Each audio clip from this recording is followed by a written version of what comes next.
Ya, jadi Bapak Ibu teman-teman bisa melihat di depan nanti. Tidak perlu juga membuka holy gadgetnya, karena semua firman Tuhannya sudah di depan. Jadi gadgetnya boleh di keep dulu, disimpan dulu, masukkan dulu ke tas, supaya benihnya tidak dicuri. Haleluya. Semuanya siap? Aduh, ini pemuda ya? Ini pemuda apa nenek kakek ya? Semuanya siap? Puji Tuhan. Oke. Nah, hari ini pembelajaran firman Tuhan saya beri judul dengan prayerlessness. Ketidakmampuan untuk berdoa. Ketidakmampuan ini bukan berarti nggak bisa berdoa sebetulnya, tapi poin yang pertama, tidak mampu ini lebih memiliki arti tidak bisa memberikan prioritas terhadap doa sebagai urutan yang pertama. Kalau kita ingin memberikan prioritas doa menjadi urutan yang pertama dalam hidup kita, dibutuhkan kemampuan untuk bisa menggeser hal-hal lain yang tadinya di atas diturunkan ke bawah supaya doa menjadi prioritas yang utama. Dibutuhkan kemampuan untuk itu teman-teman, dan jujur kemampuan untuk menggeser dan menempatkan doa sebagai prioritas itu mudah diucapkan tetapi tidak mudah untuk dilakukan. Itu sebabnya dibutuhkan kemampuan. Ada banyak hal, acara-acara, kesibukan-kesibukan yang sangat mungkin menggeser sehingga doa tidak bisa menempati urutan yang teratas. Tetapi ada yang jauh lebih sulit untuk mempertahankan doa tetap menempati prioritas di paling atas, yaitu suara-suara yang berasal dari diri kita sendiri. Apakah itu suara perasaan kita, misalnya waktu kita lagi ngalami hal-hal yang membuat kita nggak mood untuk berdoa. Jadi pasti waktu kita mau berdoa perasaannya galau, aduh nggak mood, nggak konsen dan sebagainya, dan akhirnya kita malas doa. Kemudian juga yang jauh lebih sulit lagi menurut saya adalah suara dari tubuh kita waktu tubuh kita teriak berkata, aku capek, aku ngantuk, dan tubuh kita nggak mau diajak doa. Nah, itu adalah perjuangan kita untuk bisa menggeser keinginan-keinginan tubuh kita, perasaan kita, keinginan kita yang lain, bahkan acara-acara kita, supaya turun ke bawah dan doa tetap menempati urutan yang paling atas. Jadi dibutuhkan kemampuan. Nah, keberhasilan menempatkan doa di prioritas paling atas itu sangat dipengaruhi oleh pengertian kita tentang pentingnya doa.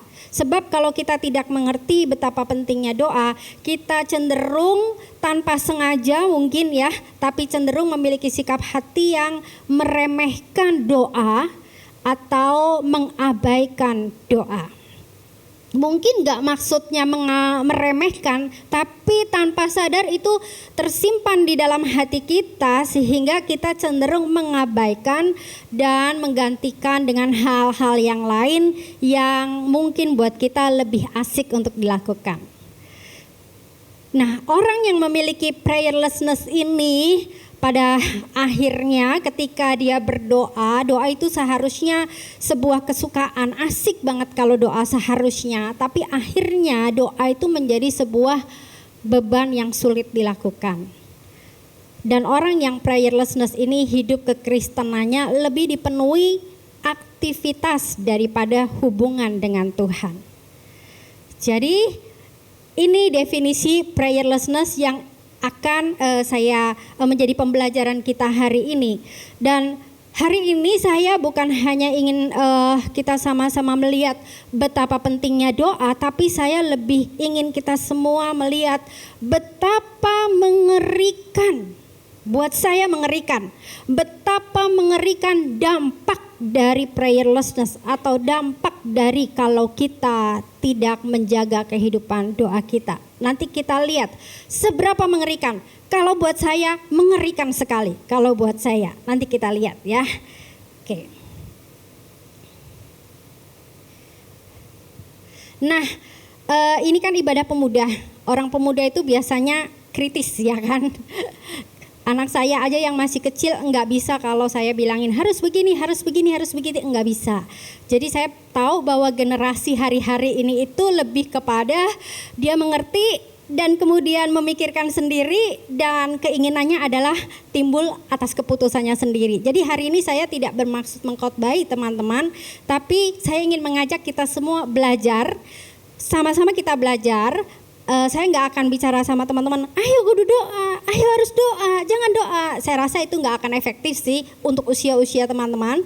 Tapi kita akan sama-sama belajar dengan melihat beberapa peristiwa. Ada 3 peristiwa di sana nanti yang akan kita lihat dari peristiwa Matius 26, dari Kisah 12 dan dari Kisah 16 ya. Ini mind mapnya nih supaya teman-teman ngerti nanti saya lagi ngomong apa di mana dan nyampenya di mana gitu. Kita akan belajar dulu peristiwa-peristiwa ini, lalu kemudian kita akan membuat kesimpulan. Tentu saya sudah bikinin dulu kesimpulannya. Nah, teman-teman boleh mereview kesimpulan saya itu benar apa salah ya gitu. Kalau dianggap nggak betul itu ya nggak apa-apa juga. Tapi kalau betul, nanti selanjutnya di bagian akhir kita akan putuskan buat diri kita masing-masing. Dengan kesimpulan yang ada, langkah selanjutnya apa? Karena begini teman-teman, saya itu berpikir ya, KW Pemuda itu kan setiap bulan doa. Berarti ilmu doanya itu udah banyak banget kan gitu. Bayangkan setiap bulan dapat firman tentang doa.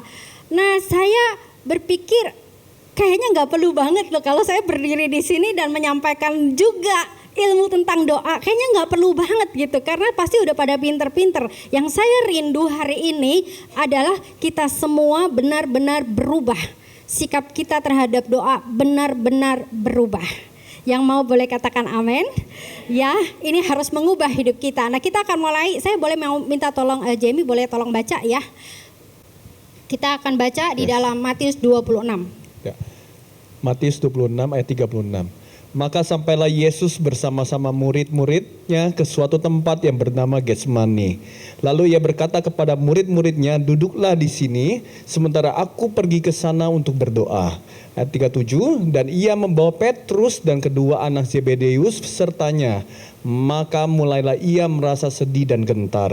Ayat ke-38, lalu katanya kepada mereka, hatiku sangat sedih, seperti mau mati rasanya. Tinggallah di sini dan berjaga-jagalah dengan aku. Tunggu Jam, kita lanjutkan. Tapi saya ingin teman-teman melihat bahwa di sini ya saya melingkari Petrus. Jadi Matius 26 ini adalah momen-momen yang menegangkan sebelum akhirnya Yesus diserahkan dan disalib. Peristiwa atau momen-momen yang menegangkan. Dan ini adalah momen di mana Yesus berdoa di Getsemani, dikatakan dia membawa 3 muridnya. Muridnya siapa? Petrus, Yakobus dan Yohanes. Nah, tapi dalam peristiwa ini, dalam pembahasan firman Tuhan malam hari ini kita mau belajar, saya ingin menyoroti Petrus. Makanya saya kasih lingkaran Petrus. Boleh lanjut ya? Ayat 39, maka ia maju sedikit lalu sujud dan berdoa. Katanya, ya Bapakku, jikalau sekiranya mungkin, biarlah cawan ini lalu daripadaku. Tetapi janganlah seperti apa yang ku kehendaki, melainkan seperti yang engkau kehendaki. Ayat 40, setelah itu ia kembali kepada murid-muridnya itu dan mendapati mereka sedang tidur. Dan ia berkata kepada Petrus, tidakkah kamu sanggup berjaga-jaga 1 jam dengan aku? Lanjut. 41, berjaga-jagalah dan berdoalah supaya kamu jangan jatuh ke dalam pencobaan. Roh memang penurut tetapi daging lemah. 42, lalu ia pergi untuk kedua kalinya dan berdoa. Katanya, ya Bapakku, jikalau cawan ini tidak mungkin lalu kecuali apabila aku meminumnya, jadilah kehendakmu. Ayat 43, dan ketika ia kembali pula, ia mendapati mereka sedang tidur sebab mata mereka sudah berat. Oke, terima kasih. Jadi singkatnya ya teman-teman, saya ulangi lagi bahwa Yesus mengajak 3 muridnya, Petrus, Yakobus dan Yohanes ke Taman Getsemani. Lalu Tuhan Yesus berkata, kamu berjaga-jaga ya di sini, saya mau doa. Yesus maju sedikit, dia berdoa. Dan waktu Yesus balik, lihat muridnya, mereka semua lagi tidur. Lalu Yesus bangunin muridnya, Petrus bangun. berjaga-jaga dan berdoalah supaya kamu jangan jatuh ke dalam pencobaan. Roh memang penurut tapi daging lemah. Dibangunin teman-teman, dibangunin. Setelah itu Yesus pergi lagi untuk berdoa lagi. Dan waktu Yesus balik lagi ke murid-muridnya, di ayat 43, ia mendapati mereka tidur lagi. Jadi murid-muridnya suka tidur. Siapa di sini yang suka tidur? Ya, kenapa tidur? Dikatakan sebab mata mereka sudah berat. Nah, kalau saya kaitkan dengan definisi prayerlessness tadi ya yang sudah saya sampaikan, saya ingin mendefinisikan bahwa dalam hal ini, dalam peristiwa ini, Petrus tidak bisa memprioritaskan doa sebagai urutan yang pertama karena tubuhnya mungkin berkata aku ngantuk. Ini kalau di terjemahan BIS bahasa Indonesia sederhana, dalam terjemahan lain dikatakan mereka sudah sangat ngantuk banget gitu. Jadi tubuhnya berteriak ngantuk dan Petrus akhirnya memilih untuk tidur daripada berdoa. Siapa yang suka begitu di sini? Oh, puji Tuhan, nggak ada, luar biasa memang pemuda KW Jakarta Barat Selatan pada suka berdoa. Nah, ya. Sekarang pertanyaannya adalah kenapa ya gitu? Kenapa ya Petrus lebih memilih tidur daripada berdoa gitu kan? Nah, dari ayat-ayat yang kita baca di sana tuh nggak dijelasin kenapa. Nah, saya mau pause dulu ya. Apa sih yang menyebabkan kita ngantuk gitu? Ngantuk sampai kita nggak bisa kalahkan. Ini di luar dari konteks Petrus ya, karena memang Alkitab nggak mendeskripsikan kenapa Petrus memilih tidur daripada berdoa. Tapi secara umum kita bahas yuk, kenapa sih kita suka ngantuk dan maksudnya lebih memilih tidur ketika Tuhan Roh Kudus sebetulnya sedang mendorong kita untuk berdoa. Yang pertama, ngantuk itu karena mungkin kelelahan fisik, betul? Yang kedua, Alkitab juga mengkorelasikan atau menghubungkan tidur dengan kemalasan. Benar? Di dalam kitab Amsal banyak tuh ayatnya. Apa? Hai pemalas, berapa lama lagi engkau berbaring? Ada lagi Amsal, kemalasan mendatangkan tidur nyenyak. Ada lagi, janganlah engkau suka tidur supaya tidak jatuh miskin. Jadi di dalam kitab Amsal tidur itu juga dikorelasikan dengan malas. Jadi bisa capek, bisa malas. Nah, Petrus yang mana? Nggak tahu karena Alkitab nggak bilang bahwa Petrus itu karena capek atau karena malas, nggak tahu. Tapi dari ayat-ayat yang kita baca, ini yang saya dapati teman-teman. Mengapa Petrus sudah disuruh sama Tuhan Yesus untuk doa, berjaga-jaga, tapi dia tetap tidur karena dia nggak tahu bahwa beberapa saat setelah itu dia bakal berhadapan dengan pencobaan yang sangat besar. Yesus tahu bahwa setelah itu, beberapa saat nggak lama setelah itu, Yesus akan diserahkan. Yesus tahu bahwa beberapa saat setelah itu Petrus akan berhadapan dengan pencobaan dan Petrus akan menyangkal Yesus 3 kali. Karena Yesus tahu, makanya Yesus bilang sama Petrus, berjaga-jagalah, berdoalah supaya kamu jangan jatuh ke dalam pencobaan. Kenapa? Karena Yesus tahu Petrus bakal jatuh ke dalam pencobaan. Karena Yesus tahu, Yesus ingetin Petrus, berdoalah, berjaga-jagalah. Tapi Petrus tidak tahu. Dan betul teman-teman, apa yang terjadi? Enggak lama kemudian Alkitab menceritakan datang Yudas, mencium Yesus, dan singkat cerita Yesus ditangkap. Nah, kita lanjutkan yang ini. Ayat 69 ya. Sementara itu Petrus duduk di luar halaman, maka datanglah seorang hamba perempuan kepadanya, katanya, engkau juga selalu bersama-sama dengan Yesus orang Galilea itu. Nah, ayat 70.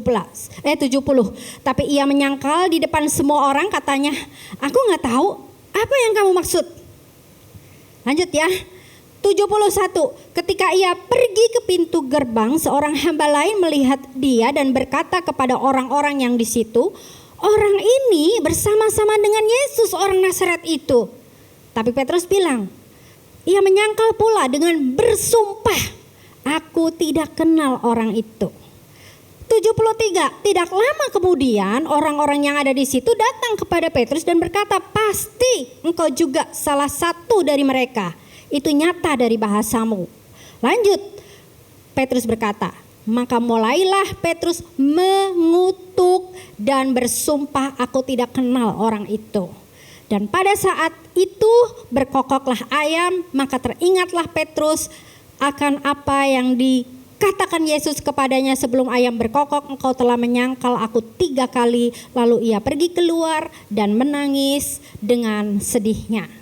Jadi betulan, ternyata beberapa saat setelah itu Petrus menghadapi pencobaan yang sangat besar. Bayangkan, pencobaannya sampai membuat dia menyangkal Yesus 3 kali. Nah teman-teman, kalau saya memikirkan, saya merenungkan dan menempatkan diri saya di posisi Petrus pada saat di Taman Getsemani ya, apakah saya juga akan prayerlessness ya? Saya lebih pilih tidur kalau ngantuk banget seperti itu daripada saya berdoa. Dan saya merenungkan, saya jujur mungkin saya juga akan pilih tidur, ngantuk. Sebab kenapa? Sebab saya setiap hari, ini kalau saya Petrus ya, saya setiap hari bersama dengan Yesus. Dan Yesus itu luar biasa. Bayangkan, dia bisa melakukan apa saja dan tidak ada masalah yang tidak bisa diselesaikan oleh Yesus. Yesus bisa melakukan berbagai mujizat. Berarti hidup saya yang setiap hari bersama-sama dengan Yesus, saya aman. Lalu untuk apa saya berdoa? Artinya saya tidak memiliki rasa urgensi bahwa saya harus berdoa. Kenapa? Karena saya merasa aman, ada Yesus bersama dengan saya. Ini kalau saya Petrus, setiap hari bareng Yesus. Nggak punya rasa urgensi. Nah teman-teman, kadang-kadang kita manusia ya, kita manusia cenderung berada terjebak di dalam satu zona nyaman namanya. Waktu kita merasa keadaan kita hari ini baik-baik saja, semuanya stabil, kita nggak merasa urgensi itu, nggak merasa perlu berdoa. Kita nggak merasa doa itu sesuatu yang urgent yang harus kita lakukan setiap hari, yang harus kita prioritaskan di urutan yang pertama. Kita nggak merasa urgent. Kenapa? Karena kita nyaman, karena nggak ada masalah dalam hidup kita, karena kita sedang stabil, nggak ada persoalan. Dan kenapa harus berdoa? Kenapa harus prioritas nomor 1? Ya kalau sempatlah doa. Ya kalau lagi oke, pengen oke lah. Kalau enggak, kenapa harus maksa diri? Jadi gak punya rasa urgensi. Dan saya mau katakan bahwa zona nyaman itu pada akhirnya seringkali ini benar-benar berbahaya. Teman-teman boleh belajar tentang zona nyaman. Itu berbahaya sekali karena zona nyaman itu memberikan rasa aman tapi sebenarnya palsu dan menipu. Dan kita sebagai orang percaya, orang-orang percaya, teman-teman, kita nggak tahu apa yang akan terjadi di depan, boro-boro di depan, besok boro-boro, nanti pun malam kita nggak tahu. Apalagi masa depan kita nggak tahu. Dan Alkitab berkata ya, bahwa kita punya musuh bebuyutan. Sebagai orang yang percaya, kita punya musuh bebuyutan yang berusaha supaya kita nggak pernah mengalami tujuan Tuhan dalam hidup kita. Musuh kita berusaha supaya kita gak pernah menerima yang terbaik dari Tuhan. Berusaha supaya kita gak pernah menerima atau mengalami rancangan hari depan yang penuh dengan harapan. Itu sebabnya musuh bebuyutan kita akan selalu berusaha menjegal dan menjatuhkan kita dengan segala macam cara. Itu artinya teman-teman, sejatinya, teman-teman boleh setuju boleh gak setuju, sejatinya hidup orang Kristen itu memang tidak pernah aman tanpa doa. Kita boleh setuju gak setuju, hidup kita setiap hari adalah peperangan rohani. Ada musuh bebuyutan yang coba menjatuhkan kita dengan berbagai macam cara. Nah, kita gak tahu apa yang akan terjadi nanti. Kita gak tahu apa yang akan terjadi besok. Tapi Yesus tahu, Tuhan tahu. Dan itu sebabnya di dalam 1 Tesalonika Tuhan berkata kepada kita, tetaplah berdoa. apa? Tetaplah berdoa. Jadi Alkitab berkata kepada kita, karena Tuhan tahu apa yang sedang kita hadapi. Sebab itu Alkitab dengan jelas berkata, tetaplah berdoa. Apa sih artinya tetaplah? Tetaplah itu artinya bahwa ada satu kebutuhan yang sangat mendesak. Doa itu harus dilakukan terus-menerus. Tetaplah berdoa. Tetaplah berdoa. Boleh bilang kanan kirinya, tetaplah berdoa. Senggol kanan kirinya. Tetaplah berdoa. Tetaplah berdoa. Kalau firman Alkitab kan firman Tuhan.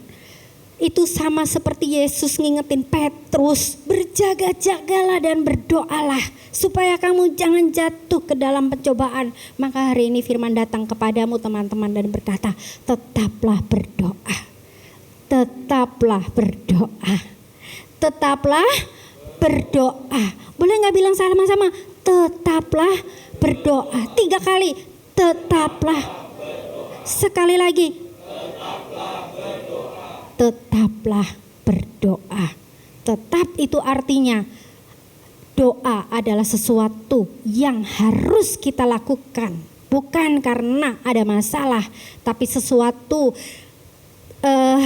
yang harus kita lakukan secara konsisten. Tetap. Kenapa tetap? Karena ada sesuatu, ada hal yang mendesak, ada yang dibutuhkan supaya kita tetap berdoa. Hidup kita gak pernah tahu apa yang terjadi di depan, tapi Tuhan tahu, dan pesan Tuhan buat kita yang tahu tentang masa depan kita, yang tahu tentang apa yang terjadi di hari esok kita. Dia berkata kepada kita semua malam hari ini, tetaplah berdoa. Kemuliaan manusia seperti bunga rumput, kita gak pernah tahu loh apa yang akan terjadi di depan. Halo, kita gak pernah tahu apa yang akan terjadi di depan kita. Halo teman-teman. Sebab itu Alkitab berkata, tetaplah berdoa. Oke, sekarang kita masuk ke kisah yang kedua. Ini adalah ketika gereja mulai berkembang, dan kisah ini di dalam kisah 12 ini, jemaat mula-mula ini merupakan masa-masa sulit buat jemaat mula-mula. Pada waktu itu mereka mulai berkembang dan Raja Herodes ingin menekan. Sehingga Raja Herodes menganiaya orang-orang yang percaya kepada Yesus. Oke, saya bacakan ya kisah 12. Jadi pada waktu itu Raja Herodes menangkap, tadi yang berdoa ada 3 ya, Petrus, Yakobus, Yohanes. Yakobus ditangkap dan dibunuh. Dan ketika Yakobus ditangkap dan dibunuh, di ayat ketiga dikatakan ketika ia melihat bahwa hal itu menyenangkan hati orang Yahudi. Hal itu apa maksudnya? Itu tadi ngebunuh Yakobus. Hal itu menyenangkan orang Yahudi. Ia melanjutkan perbuatannya itu dan menyuruh menahan Petrus. Waktu itu hari raya roti tidak beragi. 4. Setelah Petrus ditangkap, Herodes menyuruh memenjarakannya di bawah penjagaan 4 regu, masing-masing terdiri dari 4 prajurit. Maksudnya ialah supaya sehabis Paskah ia menghadapkannya ke depan orang banyak. Lanjut, demikian Petrus ditahan di dalam penjara, tetapi jemaat dengan tekun mendoakannya kepada Allah. Pada malam sebelum Herodes hendak menghadapkannya kepada orang banyak, Petrus tidur di antara 2 orang prajurit terbelenggu dengan 2 rantai. Selain itu prajurit-prajurit itu pengawal sedang berkawal di muka pintu. 7. Tiba-tiba berdirilah seorang malaikat Tuhan dekat Petrus dan cahayanya bersinar dalam ruangan itu. Malaikat itu menepuk Petrus untuk membangunkannya. Katanya, bangunlah segera. Maka gugurlah rantai itu dari tangan Petrus. Jadi cerita yang kedua ini Petrus ditahan di dalam penjara. Ditahan di dalam penjara, akhirnya terlepas apa enggak teman-teman? Udah baca bareng-bareng? Terlepas apa enggak? Akhirnya terlepas, setuju? Akhirnya terlepas. Petrus mengalami sebuah keajaiban Tuhan. Malaikat datang menepuk pundaknya. Kalau teman-teman baca bilang, Petrus pakai sepatumu, pakai ikat pinggangmu, ikut aku. Dan Petrus ikut malaikat itu. Terbuka penjara dan Petrus bebas. Luar biasa, ajaib. Tapi ada yang ingin saya sorot di sini ya teman-teman ya. Nah ini dia. Siapa yang mendoakan? Siapa yang berdoa pada waktu itu? Jemaat. Petrusnya ngapain? Petrusnya ngapain? Tidur. Petrusnya tidur lagi. Jadi benar bahwa hari itu terjadi sebuah keajaiban, Petrus dilepaskan dari penjara, tapi itu adalah hasil doa dari jemaat. Pada saat itu Petrusnya tidur. Nah, ini menggelitik teman-teman. Kalau tadi mungkin Petrus gak tahu bakal berhadapan dengan bahaya. Kalau yang ini jelas Petrus tahu Yakobus baru dibunuh. Ada kemungkinan dia adalah sasaran berikutnya yang akan dibunuh oleh Raja Herodes. Artinya dia dalam kondisi yang sangat tidak aman. Tapi Petrus bisa tidur loh dalam kondisi yang sangat berbahaya itu. Kenapa begitu? Alkitab juga tidak menjelaskan. Nah, saya mencoba mencari tahu, bisa nggak sih kita manusia normal ya? Ini lepas lagi, saya nggak bilang ini Petrus ya. Ini kita manusia normal. Bisa nggak sih kita kalau lagi dalam masalah berat, kita bukannya cari Tuhan malah tidur? Bisa nggak sih? Bisa. Pertama, karena kita lelah secara emosional. Jadi emosi kita begitu menekan sampai kita pikirnya pilih tidur aja dah gitu. Yang kedua, mungkin kita udah terlalu putus asa. Aduh, mau doa mau apa juga kayaknya udah percuma, udah tidur aja. Yang ketiga, memang ada orang-orang tertentu kalau stres pelariannya tidur. Ada orang-orang tertentu kalau stres pelariannya makan. Nah, coba tanya kanan kirinya, kamu stres makan apa tidur? Jangan bilang saya dua-duanya. Makan dan tidur. Oh, pantesan.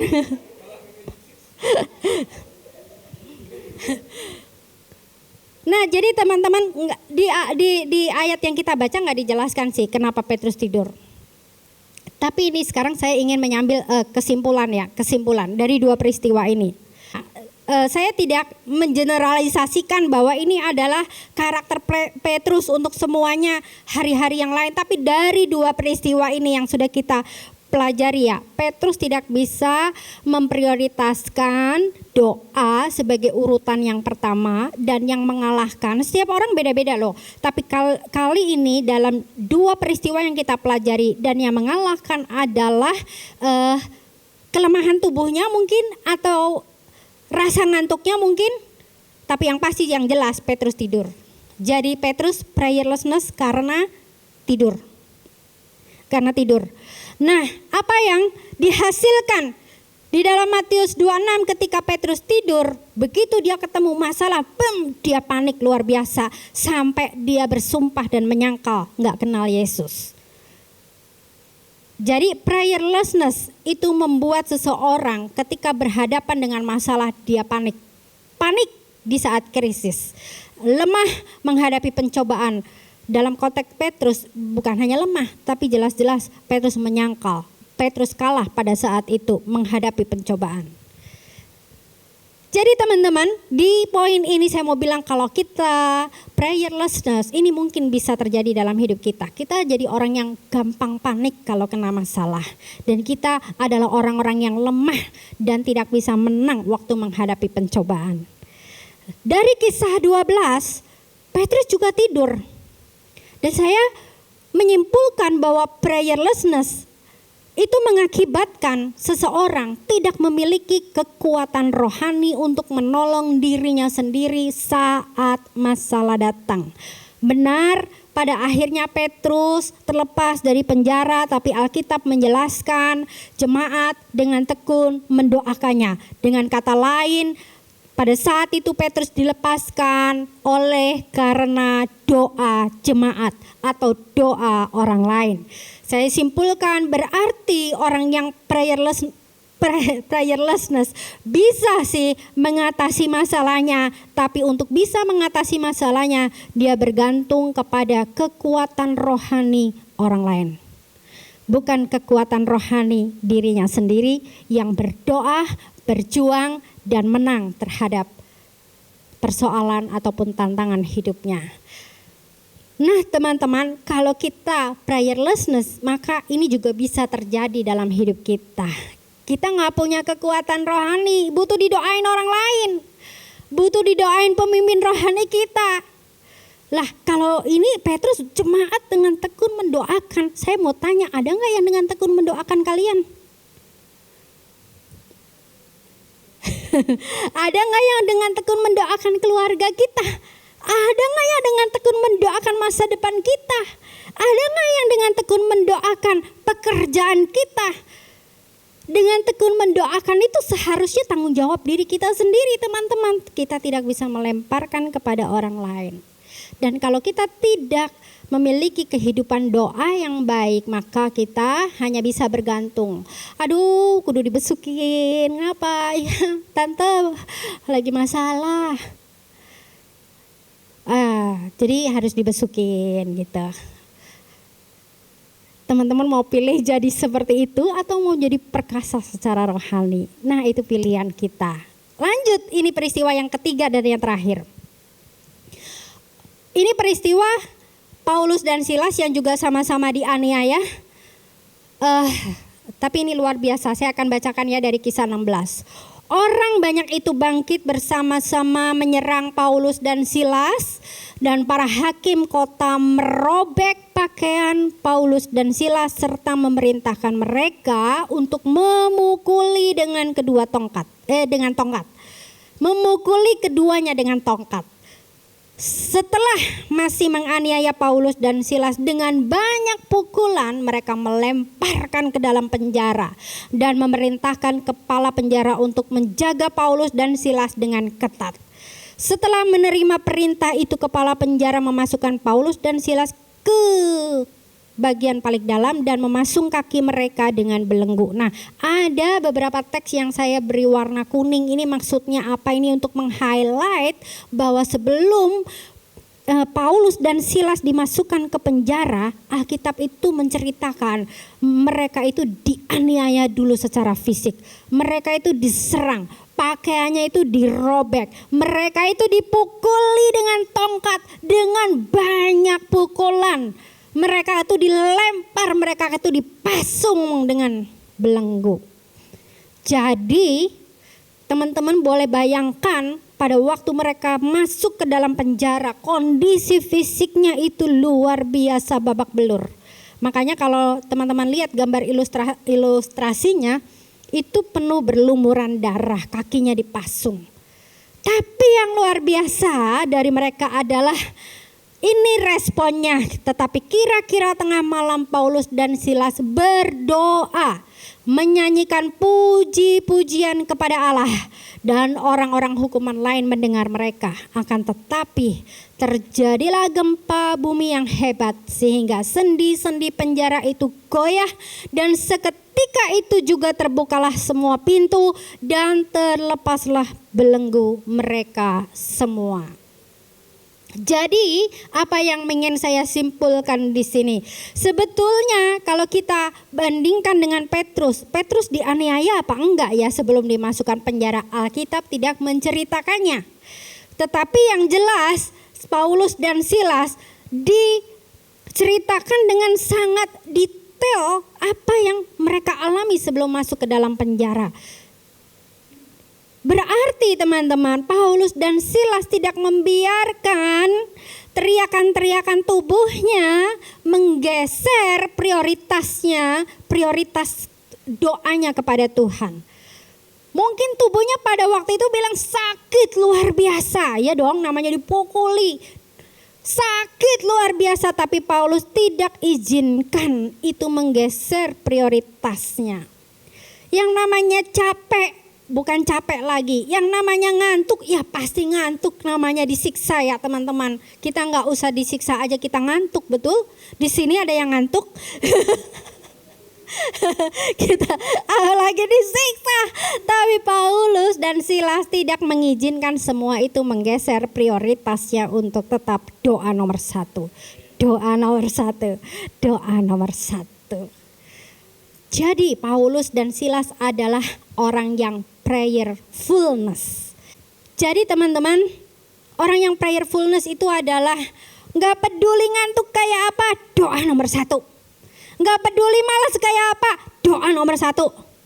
Gak peduli capek kayak apa, doa nomor satu. Gak peduli banyak kerjaan kayak apa, doa nomor satu. doa, doa, doa nomor 1. Dan itu sudah diberikan teladannya oleh Paulus dan Silas. Dan apa hasilnya ketika Paulus dan Silas prayerfulness? Alkitab mengatakan sendi penjara goyah. Terbuka semua pintu, terlepas semua belenggu. Saya mau berkata begini, apa persamaan mereka? Mereka sama-sama murid Kristus. Apa persamaan Petrus dengan Paulus Silas? Sama-sama melayani Yesus. Apalagi persamaannya? Sama-sama mendapatkan tantangan dan sama-sama menghadapi penjara. Jadi ada persamaannya. Tapi juga ada perbedaannya. Perbedaannya Paulus dan Silas adalah orang yang prayerfulness. Jadi teman-teman, siapa sih Petrus? Petrus bukan orang sembarangan loh. Sebelum dia jatuh, sebelum di Getsemani, Petrus itu berjalan di atas air. Jadi bukan orang sembarangan, imannya luar biasa. Bahkan dia mendapatkan pewahyuan bahwa Yesus itu anak Allah, bukan orang yang sembarangan. Tapi ini boleh menjadi pembelajaran buat kita. Hanya gara-gara hari ini kita itu adalah orang Kristen atau pengurus, pemuda, atau mungkin apapun lah jabatan kita. Bukan berarti kita orang yang tetap berjaga-jaga. Kita nggak kebal yang namanya dengan prayerlessness. Tidak peduli pengalaman kita yang hebat-hebat di masa lalu, itu nggak jaminan. Buat hari ini kita adalah orang yang prayerfulness. Prayerfulness adalah keputusan kita setiap hari lepas dari masalah apa pengalaman kita dan siapa diri kita. Ada mungkin jemaat yang bahkan bukan siapa-siapa, dia prayerfulness. Tapi ada mungkin kita yang notabene pelayan Tuhan, tapi sebetulnya kita prayerlessness. Makanya tadi salah satu ciri-ciri orang prayerlessness, hidupnya dipenuhi dengan aktivitas dibandingkan hubungan dengan Tuhan. Nah teman-teman boleh masing-masing mengenali dirinya. Aku nih prayerlessness atau prayerfulness. Sibuk. Oh belum tentu. Belum tentu sibuk itu adalah prayerfulness. Kadang-kadang sibuk, waktunya habis, capek. Dan akhirnya prayerlessness. Saya berdoa kita semua mulai hari ini orang-orang yang prayerfulness. Amin. Jadi yang terakhir, nah ini terakhir. Tadi kan udah ya kesimpulan dan ini yang terakhir. Yang terakhir adalah kita harus membuat keputusan malam hari ini teman-teman. Teman-teman mau menjadi orang yang prayerlessness atau prayerfulness? Prayerlessness berarti ada banyak hal yang bisa menggeser doa dari hidup kita. Dan kita gak mampu untuk mempertahankan doa sebagai prioritas nomor 1. Doa prioritas nomor 1. Gak peduli capek, gak peduli apa, gak peduli ngantuk, gak peduli banyak acara. Doa harus nomor 1.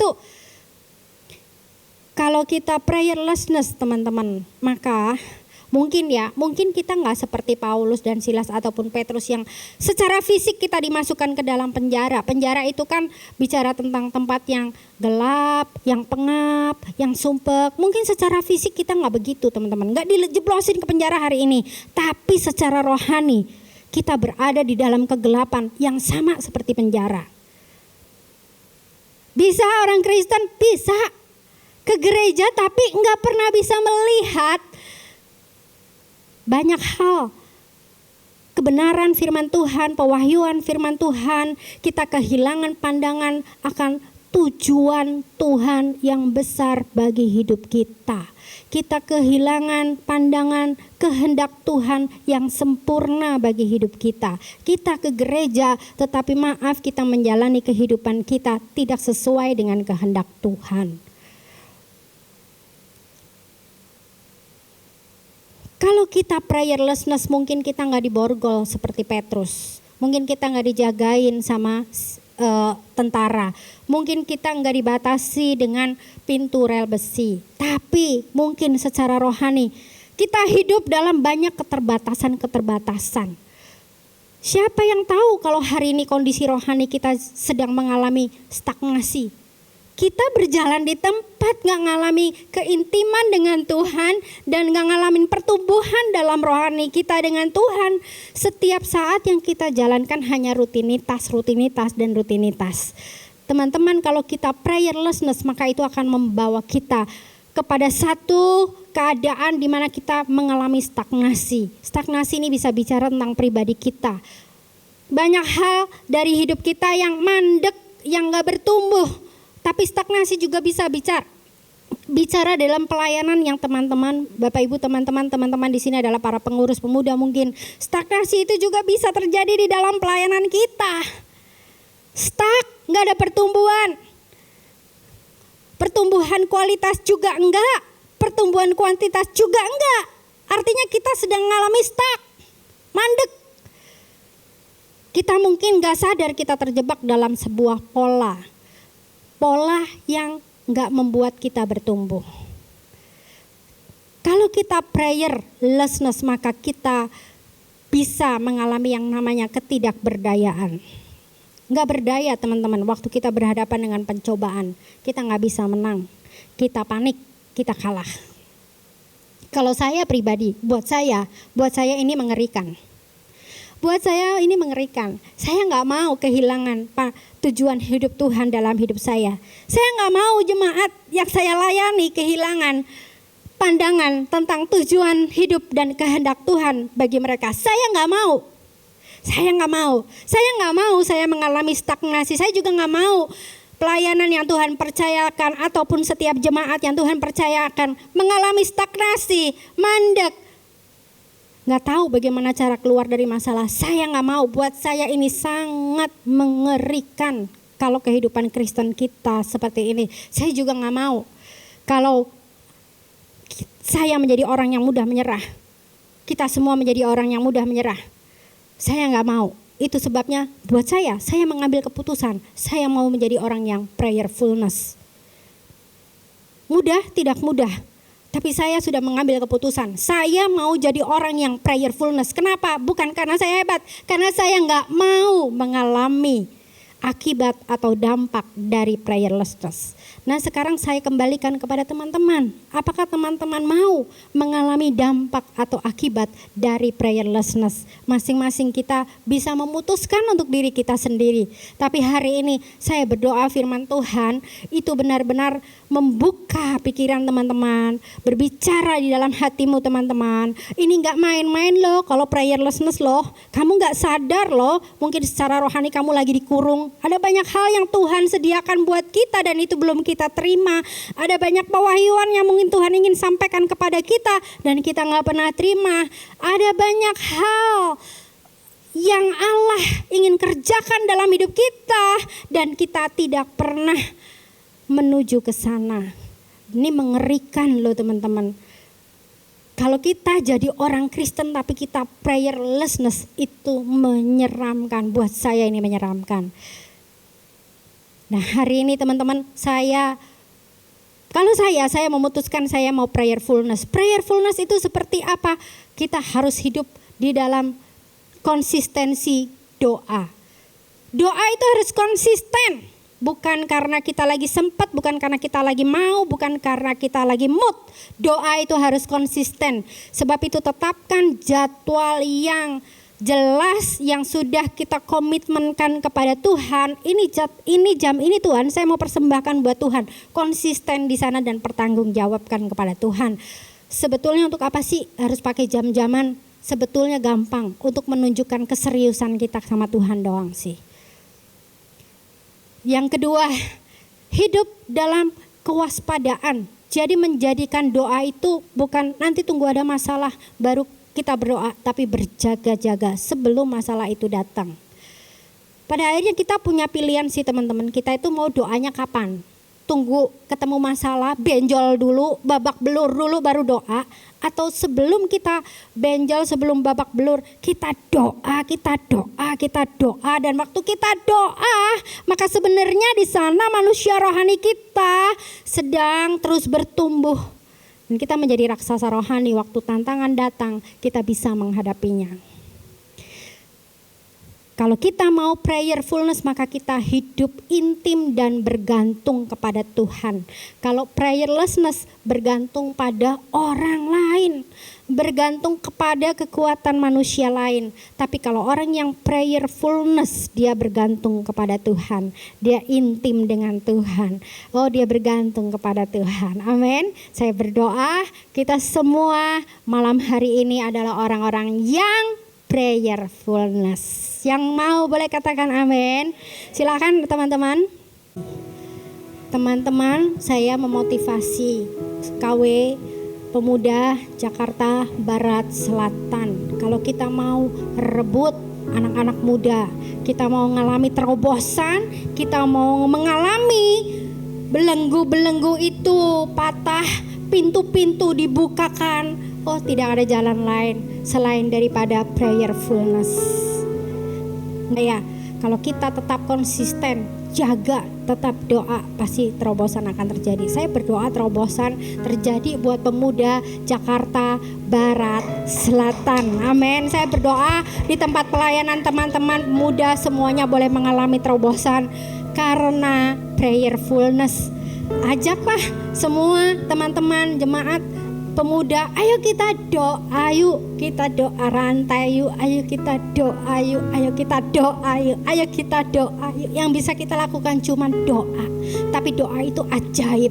Doa itu ajaib teman-teman. Doa itu bisa membuat apapun yang menghalangi batasan ketidakberdayaan semuanya terbuka. Amin. Terhubung denganmu,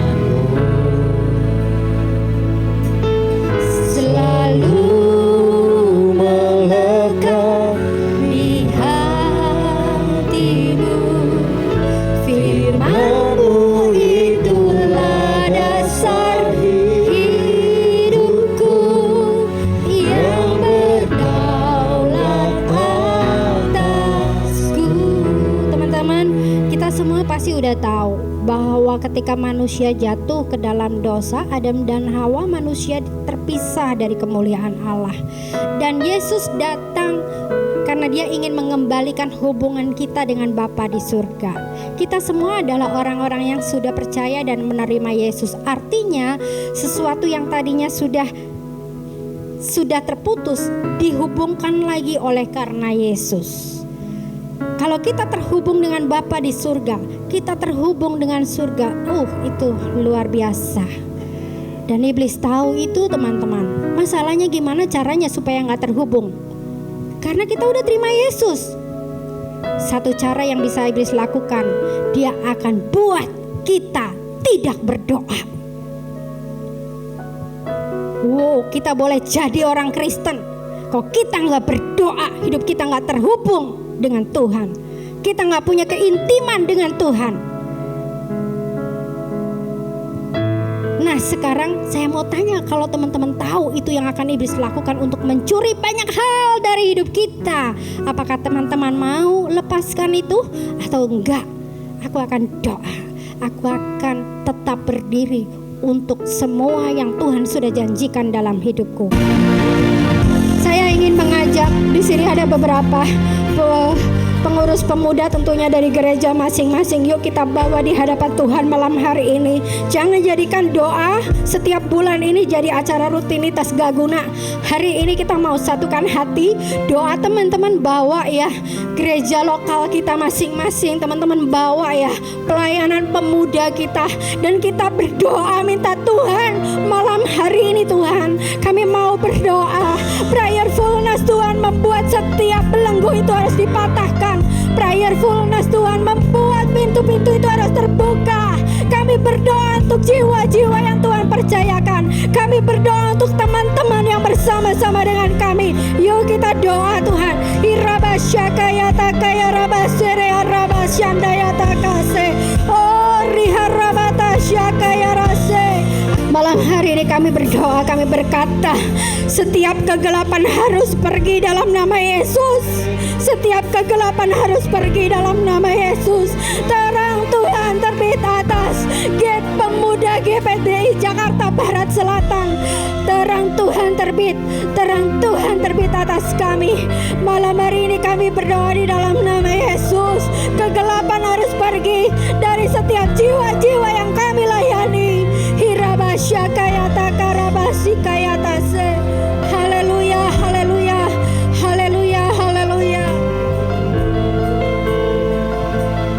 Hirabasya kayata kasih kaya rabase. Kami berdoa stagnasi, oh Tuhan, yang mandek, yang pertumbuhan rohaninya mandek. Hari ini kami berdoa dalam nama Yesus. Tidak ada stagnasi di gereja kami, tidak ada yang mandek di gereja kami. Semua harus bertumbuh, semua harus bertumbuh dalam nama Yesus, dalam nama Yesus, dalam nama Yesus. Semua harus bertumbuh. Irabasya kayata karase. Oh, hirata syandaratase. Setiap keterbatasan diterobos, setiap keterbatasan diterobos, setiap keterbatasan diterobos dalam nama Yesus. Oh, terima kasih Bapa di surga. Terima kasih untuk malam hari yang indah ini. Hidup kami tidak akan sama lagi. Kami berdoa Tuhan, jamah setiap orang-orang muda yang ada, yang hadir pada saat ini, maupun yang menyaksikan di rumah masing-masing. Kuasa-Mu dinyatakan, jamahan-Mu terjadi Tuhan. Kami bukan orang-orang yang prayerlessness, tapi kami adalah orang-orang yang tetap berdoa. Di dalam nama Yesus, perubahan terjadi. Hidup kami diubahkan. Tuhan menjamah hidup kami dan mengubah hidup kami. Terima kasih Tuhan, terima kasih. Berkati setiap umat-umat-Mu. Berkati hamba-Mu yang sedang menyampaikan firman-Mu. Semua dalam berkat Tuhan. Berkati pelayan-pelayan yang sudah melayani. Semua kami diberkati oleh Tuhan dengan luar biasa. Terima kasih Tuhan, terima kasih. Dan malam hari ini Bapa, anugerahkanlah berkat yang terbaik daripada-Mu Bapa. Kasih sayang dari anak-Mu yang tunggal Yesus Kristus, serta persekutuan dari Allah Roh Kudus menyertai hidup setiap umat-umat-Mu mulai malam hari ini sampai Maranatha. Tuhan Yesus datang kembali di awan-awannya permai. Dalam nama Yesus kami berdoa. Kita semua yang mengasihi Tuhan sama-sama katakan amin. Haleluya. Teman-teman diberkati oleh Tuhan malam hari ini. Bilang sama kiri kanannya, jangan lupa berdoa. Iya, tetaplah berdoa. Oke, kita akan ketemu bulan depan. Tuhan Yesus memberkati. Haleluya.